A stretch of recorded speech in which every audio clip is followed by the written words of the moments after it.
Okay देखो ये भी सेम फिर से रिटायरमेंट का ही प्रॉब्लम है टेक्स्ट बुक का question number 1. Okay, so let's see. Given below is balance sheet of Raja Rani Pradhan, who were partners in a firm sharing profits and losses in the ratio of 5:3:2. चलो तो previous सम जो हमने किया था उसमें equal partners थे शायद, और ये वाला है 5:3:2. ओके, सो लेट्स सी क्या बैलेंस शीट है इनका. क्रेडिटर्स है, ओवरड्राफ्ट है, ओके, एक रिजर्व भी है उनके पास, कैपिटल्स ओपनिंग बैलेंसेस दिए हुए, कैश, ठीक है. कैश अकाउंट नहीं बना रहा हूँ मैं इस चैप्टर में, अगर कोई ज्यादा एडजस्टमेंट्स रहेंगे तो बना सकते हैं, पर कुछ दिख नहीं रहा वैसे, तो मैं कैश अकाउंट नहीं बना रहा हूँ. डेटर्स है, stock, machinery, land, furniture, alright. Basic है बैलेंस शीट भी. एंड 1 अप्रैल 2018 को प्रधान रिटायर हो रहा है. ऑलराइट, सो एडजस्टमेंट में जाने से पहले बेसिक सब हम जो ट्रांसफर्स है वो कर लेते हैं. दैट इज कैपिटल अकाउंट का बैलेंस ओपन करते हैं, फिर उनके पास एक जो रिजर्व है वो रिजर्व दे देते हैं तीनों को. सिंस ये रिटायरमेंट है तो ये रिजर्व तीनों को जाएगा, वो अपना थियरी में जो हुआ था वो याद रखना. तो ये तीनों पार्टनर्स ने, ये जो भी है पूरे बिजनेस पे तीनों पार्टनर्स ने काम किया हुआ है. सो राजा रानी प्रधान तीनों को ये रिजर्व फंड जाएगा उनके रेशियो में. दैट इज रेशियो इज ये जो है 5:3:2. तो इस रेशियो में वो रिजर्व चला जाएगा. बाकी तो कुछ एसेट साइड पे पीएनएल वगैरह कुछ है नहीं लास्ट टाइम जैसा, ठीक है. तो बेसिक में ट्रांसफर कर लेता हूँ. रिटायर कब हो रहा है? 1 अप्रैल 2018 को. ऑलराइट, सो फर्स्ट बैलेंसेस है 42, 37 एंड 33,200. ठीक है, तो ये तीनों बैलेंसेस ट्रांसफर कर देता हूँ.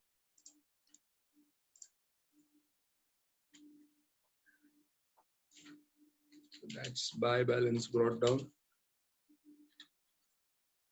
राजा का कितना? 47, sorry 42, 37 and 33,200.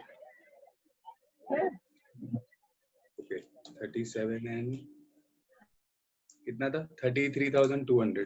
ठीक है, ठीक है. तो बैलेंसेस हो गए. देन उनके पास जो रिजर्व फंड है वो दे देते हैं उनको.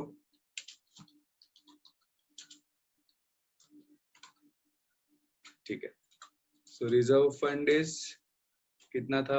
15,000 था ना. ठीक है, तो this 15,000 will be distributed in this ratio, that is 5:3:2. so 5 + 3 8 + 2 10. ठीक है, so 15,000 को डिवाइड कर देते हैं. that is 15. 5:3:2 है, मतलब डिनोमिनेटर 10 हो गया. तो पहला राजा को 15,000 into 5/10, so राजा becomes 7,500. ठीक है, देन रानी अगेन 15,000 में से, रानी इज 3 ना, तो ठीक है 3/10, so Rani will get 4,500. and Pradhan is again 15,000 into, Pradhan is 2/10, so Pradhan is getting 3,000. Okay, तो ये रिजर्व फंड दे देता हूँ इन लोग को. That is 7,500, 4,500 and 3,000. तो चलो अपना रिजर्व भी हो गया. अब बढ़ते हैं प्रॉब्लम में, आगे देखते हैं क्या है. तो बेसिक बैलेंस शीट में जो था वो खत्म हो गया. अब उन्होंने क्या क्या किया देखते हैं वो रिटायर होते वक्त. So first of all goodwill of the firm, याद रखना ये वाला sentence, goodwill of the firm लिखाया. सिर्फ वो पार्टनर के बारे में नहीं बोल रहे जो रिटायर हो रहा है, प्रधान के बारे में बात नहीं हो रही, पूरे फर्म के गुडविल की बात हो रही है. So goodwill of the firm will be raised in the books of at 20,000. Alright, so अगर रेज कर रहे हैं पूरे फर्म का है तो अगेन ये रेशियो पे ध्यान देना है. एंड अगर पूरे फर्म का रेज हो रहा है तो तीनों जन इन्वॉल्व होंगे ये गुडविल रेज करने में. So let's raise it. 20,000 है, ratio is again 5:3:2. So basically ये जो 15,000 था उस जगह पे आई जस्ट राइट 20,000. तो हर एक जन अपना अपना हिसाब से गुडविल में कंट्रीब्यूट कर देगा.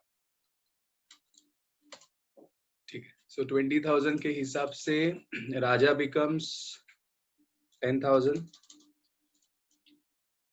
देन ये हो जाएगा 6000 एंड इसका हो जाएगा 2 to the 4 4000। तो ये गुडविल दे देते हैं।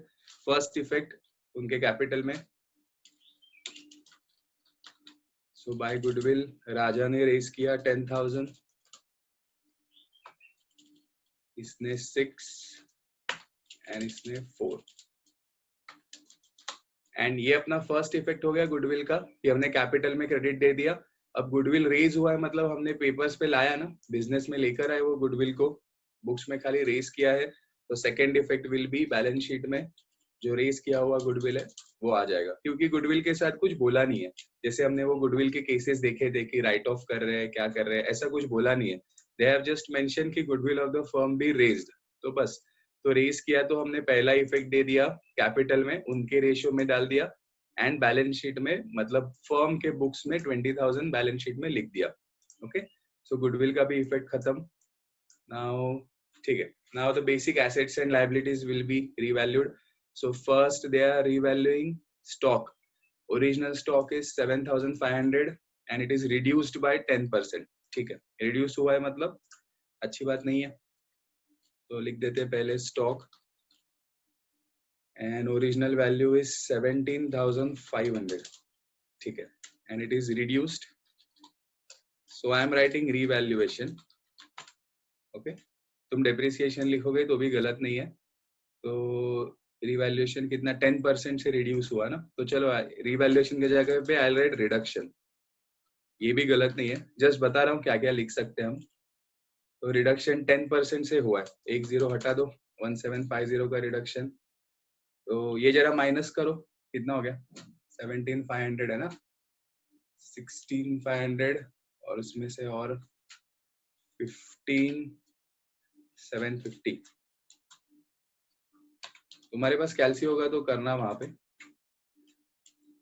मैं ये नेक्स्ट इफेक्ट दे देता हूँ। स्टॉक कम हो गया है 1750 से, so will just record that. तो टू स्टॉक वैल्यू घटी 1750 से। Alright, next furniture bye 5%। Okay, सब कुछ रिड्यूस करते जाना है। ठीक है, तो फर्नीचर भी 5% से रिड्यूस हुआ। Original furniture is 5,000। ठीक है, let's post it. Original furniture that is 5,000।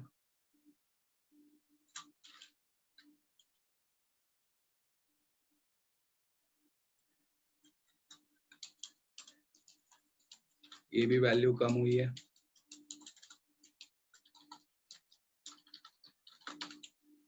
Eight 5% है ना। ठीक है, यहाँ पे लिख देता हूँ। ऊपर का 10% दिया था वो भी मेंशन करना पड़ेगा। चलो,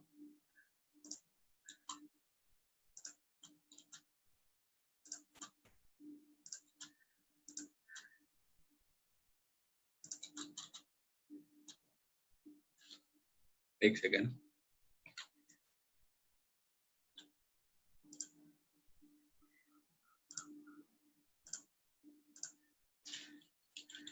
सो दैट विल बी 5% के हिसाब से 250 हो गया। ठीक है, सो 4750। Right,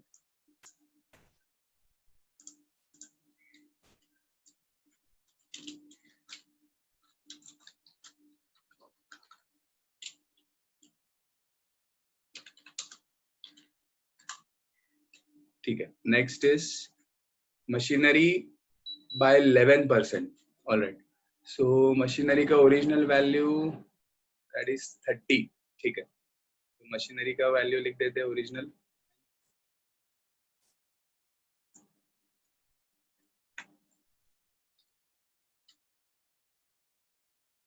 machinery is 30, value less कर दो।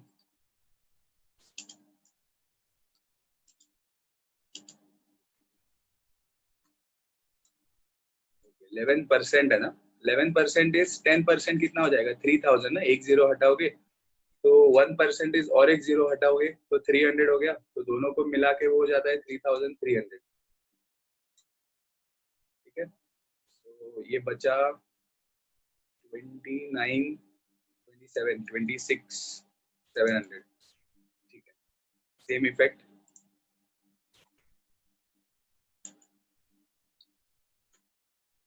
मशीनरी था ना, मशीनरी 3300. फाइन. तो मशीनरी हो गया, सेकंड एडजस्टमेंट भी खत्म. Then reserve for bad and doubtful debts. Okay, we will call it RDD. RDD to be maintained at 5%. Alright, basic है. डेटर्स 18,000 है, उस पे आरडीडी बनाना है. So let's go to balance sheet. Debtors 18 less RDD at 5%. 5% का logic पता है ना, half करो, एक जीरो हटाओ, तो हो गया 900. सो बचा 17,100. ठीक है, अगेन नुकसान है, सेम इफेक्ट यहाँ पे.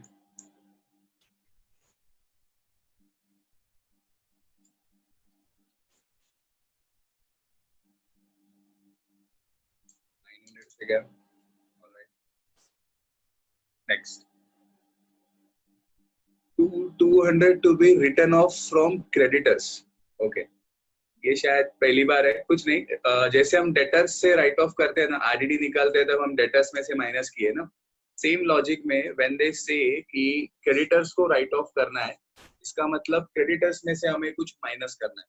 ओके, तो अगर 200 राइट ऑफ करना है, मतलब मेरे जो क्रेडिटर्स थे 11,200, उसमें से 200 के क्रेडिटर आज से नहीं है.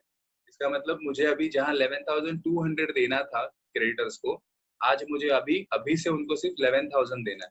तो अगर लाइबिलिटी के एंगल से सोचे हम लोग, तो मेरी लाइबिलिटी टेक्निकली कम हो रही है ना. जो क्रेडिटर्स मेरे आज 11,200 के है, उसको हम घटा के कर रहे हैं 200 राइट ऑफ करना है. तो फायदा हो गया ना, लाइबिलिटी कम हो गई मेरी. सो आरडीडी जैसे करते हैं हम, वैसे ही क्रेडिटर्स में से हो सकता है. So that's 200. So creditors left are only 11,000 now. ठीक है, 200 कम हो गया लाइबिलिटी से, फायदा है मेरा. तो I will post it on the credit side.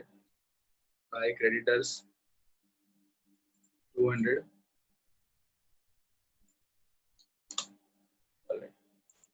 अब क्या बचा? ठीक है, तो बेसिक एसेट लाइबिलिटी का रिवैल्यूएशन हो गया, गुडविल का भी खत्म हो गया. Now out of the amount due to Pradhan, 5,000 to be paid by cash and remaining amount to be transferred to his loan account. So ये जैसे प्रीवियस सब में किया था, वैसे ही करना है कि अभी जब हम कैपिटल अकाउंट क्लोज करेंगे, तब कैपिटल अकाउंट क्लोज करने से पहले वो कह रहे हैं कि प्रधान को 5,000 ऑन द स्पॉट कैश में दे दो. तो हम पहले उसको 5,000 पे कर देंगे. बाद में कैपिटल अकाउंट में जहां भी डिफरेंस आएगा, वो हम प्रधान के लोन में ट्रांसफर कर देंगे. वो जैसे प्रीवियस सब में मैंने बोला था कि हम ऐसे दिखाएंगे कि इतना प्रधान का बनता है, और हम प्रधान को बोल रहे ये तो हम लाइबिलिटी में रख रहे, ये तुमको हम पे कर देंगे. तो we will just create Pradhan का loan account in that case. But वो करने से पहले we have to transfer 5,000 to him, क्योंकि तीनों में कुछ डिस्कशन हुआ रहेगा. तो प्रधान ने कहा होगा मुझे अभी 5,000 एटलीस्ट दे दो, प्रॉम्प्ट पेमेंट कर दो. तो दोनों ने बोला ठीक है. और अपने पास कैश है भी, देखो 7,600 का कैश है, तो उसमें से 5,000 हम पे कर सकते हैं. तो अगर पे करना ही है, तो मैं काम करता हूँ, पहले प्रधान को दे देता हूँ. ओके, तो प्रधान को पैसा जा रहा है, मतलब कम हो गया ना अपना बैलेंस. तो ऐसे दिखाना है एज इफ प्रधान ने विड्रॉ किया हो. अगर विड्रॉ किया होता तो हम यहाँ पे 2 ड्रॉइंग्स लिखते हैं ना, सेम लॉजिक लगाना है कि ये 5,000 हमने प्रधान को दिया, या फिर ऐसा समझ लो ये 5,000 प्रधान लेकर गया. तो अगर वो कुछ लेकर गया है, तो कैश में उसका इफेक्ट देना पड़ेगा. माय ओरिजिनल कैश इज 7,600, उसमें प्रधान को दिया, तो आई राइट पेड टू प्रधान. प्रधान को कितना दिया हमने? 5,000. Right. So basically my remaining cash is 2,600. Okay, next. अब एडजस्टमेंट्स तो सब हो गए. एक ही चीज बची है बस अभी, रिवैल्यूएशन का प्रॉफिट एंड लॉस निकालना है। हाथ में कैलकुलेटर है तुम लोग के? अगर होगा तो जरा कैलकुलेट करो। एक सेकेंड, एसेट बैलेंस शीट में कुछ बचा है क्या जिसमें कुछ एडजस्टमेंट था नहीं? एक है देखो, ओवरड्राफ्ट है, और इस तरफ मेरे ख्याल से सिर्फ लैंड ही बचा है ना, तो ये दोनों पहले मैं पोस्ट कर देता हूँ। Bank code is 9700। ठीक है,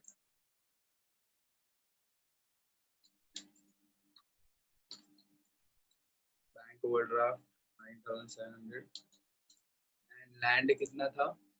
लैंड इज 70। ठीक है, लैंड को भी रिकॉर्ड कर देते हैं।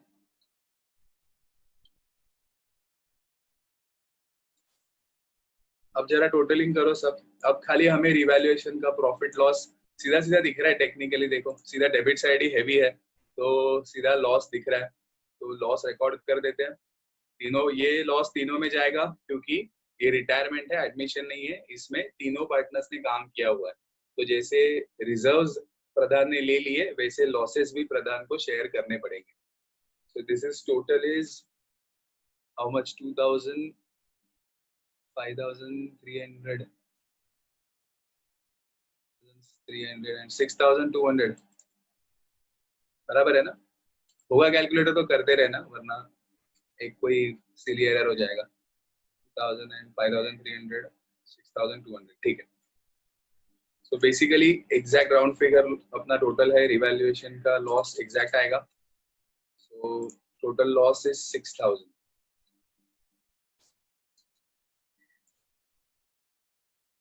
ऑलराइट, 6000 है। This will be distributed among all the partners.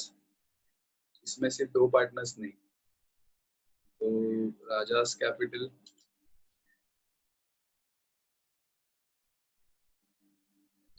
Capital, Pradhan.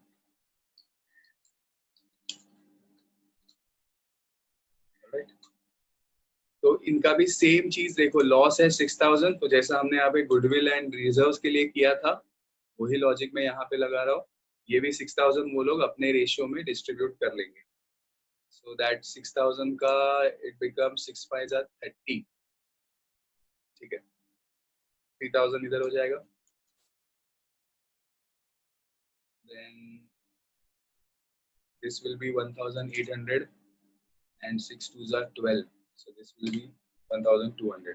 so ये लॉसेस हम यहाँ पे दे देते हैं इन लोग को। that is 3000 goes to Raja, Rani will bear 1800 and Pradhan will bear 1200। so I'll just bold it। ये अपना लॉस है टोटल।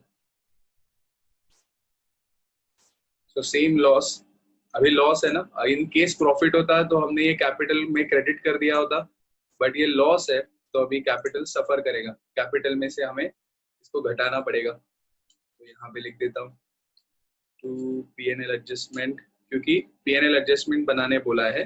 इन केस अगर बोलते कि प्रॉफिट एंड लॉस या रिवैल्यूएशन बनाओ तो हम यहाँ पे रिवैल्यूएशन लिखते हैं। सो जो ऊपर के लॉसेस है वो डिस्ट्रीब्यूट कर रहा हूँ, 3000, 1800, 1200। ओके, ये एक ही ट्रांसफर एंट्री थी वैसे देखा जाए तो इसमें, बस। तो सब कुछ खत्म ही हो गया है, कुछ बचा नहीं है। क्रेडिटर हो गया, OD, reserve, capital, all the assets done, payment 5000 हो गया, रिड्यूस्ड, ओके, खत्म हो गया। बेसिकली अभी खाली कैपिटल अकाउंट का टोटल करना है एंड देखना है क्या डिफरेंसेस आते हैं। ऑब्वियसली क्रेडिट हेवी होगा, 42, 52, 59, 500, 52, 59, 500। ठीक है, 37, 43, 47, 500, 37 and 6, 43, 47, right? And Pradhan is 33 and 7, that is 40,200।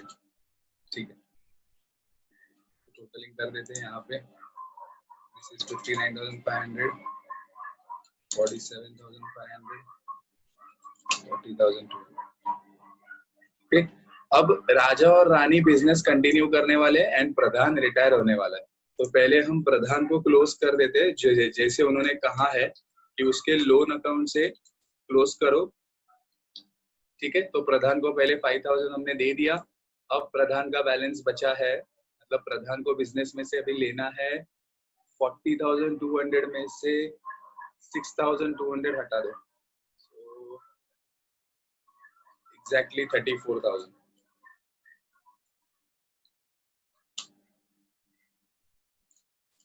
ठीक है, तो अभी इसका मतलब है, देखो प्रधान को हमने रिटायरमेंट पे 5,000 ऑन द स्पॉट दे दिया एंड अभी जो उसको ये 34,000 प्रधान का बनता है, बिजनेस में से प्रधान ये लेके जा सकता है। हमने ऐसा बोला है कि ये 34 तुम्हें मिल जाएगा, पर इस 34 को फिलहाल हम बिजनेस में ऐसा दिखा रहे कि तुझसे हमने लोन लिया हुआ है, तो ये लोन हम तुम्हें रिपे कर देंगे। तो जस्ट फिलहाल हम ऐसा दिखाएंगे कि ये हमारी लाइबिलिटी है, तो हम उसको ना नहीं बोल रहे, सिर्फ अभी नहीं दे रहे उसको। ओके, कोई भी बिजनेस में लॉजिकली ऐसे ही होगा, ऑन द स्पॉट कभी पेमेंट्स नहीं होंगी। ठीक है, सो ये हमें 34 उसको देना है, बस ये रिटायरमेंट की एक अलग बात होती है। I will just ink it red. Okay, and जो बचा अभी दोनों का, उन दोनों में कुछ प्रॉब्लम नहीं है, उनका डायरेक्ट बस बैलेंस क्लोज कर दो। क्या क्लोजिंग बैलेंस है, कैपिटल अकाउंट क्लोज करना है। So basically they are left with, Raja has 59 ना, 3 गए 56,500 एंड दिस विल बी 47 46 45 700, 800 निकालना है ना, 7-8, ठीक है 45,700। so these are their closing balances। that means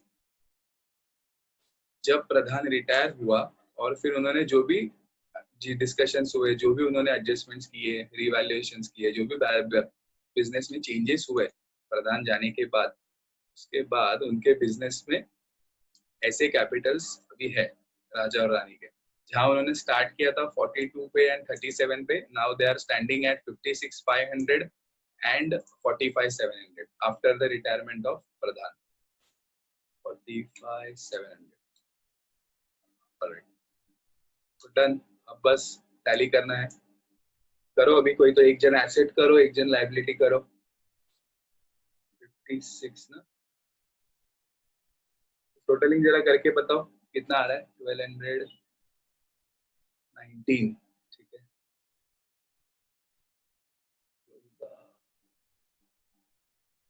tally होगा, जरा बताओ। एंड में 900 आना चाहिए, एसेट में भी आ रहा है ना 1500 2200 23 29 आ रहा है। किया टोटल किसने? टोटल कर दो, मैं इसको एडजस्ट करता हूँ, भेजना है ना डॉक्यूमेंट, तब तक टैली करके बता दो।